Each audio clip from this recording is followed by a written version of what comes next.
cosine function. Complete the table below for values of cos x. Now, there are some things that we should know straight off. The cos of 0 is 1. We're going to be using the cast diagram and some standard values that we know, such as cos 30 degrees is root 3 over 2, which we know is approximately 0.87, and cos 45 degrees is 1 over root 2, which is approximately 0.71, and the cosine of 60 degrees is equal to a half. So this one would be root 3 over 2. This one's going to be 1 over root 2, a half, and you should know the cosine of 90 is 0. And then we're moving into the S quadrant. So when we look at 120, which is here, the acute angle is 60. Cos 60 is a half, but we're in the S quadrant, so this one's going to be negative a half. And by the same argument, this will be negative 1 over root 2. And this one will be negative root 3 over 2. And cos 180 is negative 1. Coming into the T quadrant now, so 210, the associated acute is 30. It's going to be negative because we're in the T quadrant.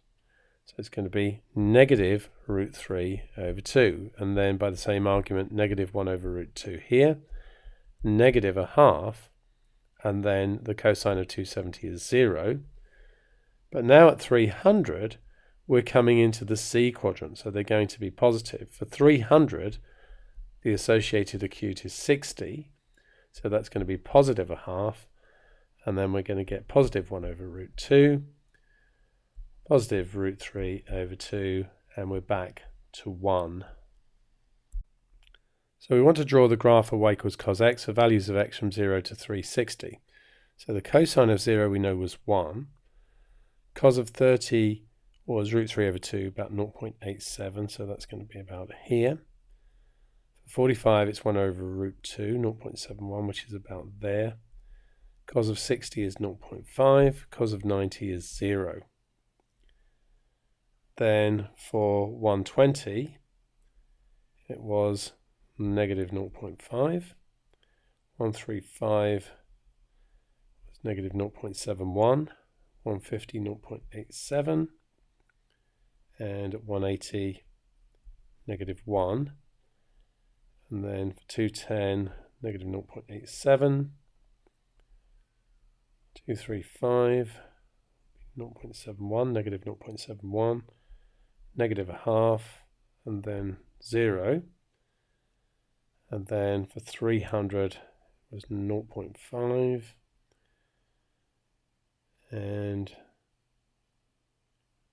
then what do we got? 360, we know it's back to 1. And 315 was 0.71, and 330 was 0.87. And then just draw the best curve we can through these. And we can see it's a waveform, as we discussed earlier in this section. And looks like that. And it's very much the same shape as the sine. It's exactly the same shape as the sine. It's just in a slightly different position on the graph. So let's look at the cast diagram together with the curve, which this time I've marked off in radians. So we can see the period is 2 pi radians, and then it will start repeating itself again.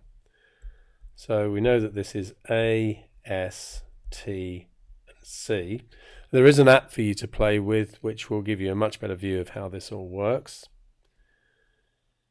In the A quadrant, we would expect the cosine to be positive, and indeed we can see between 0 and pi by 2, remember this is 0, pi by 2, pi, 3 pi by 2 here, and then back to 2 pi here.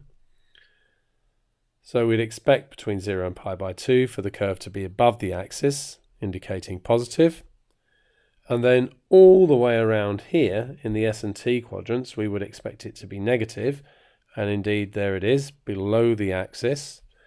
And then coming back from 3 pi by 2 to 2 pi, we'd expect it to be positive, and we can see the curve is above the axis there.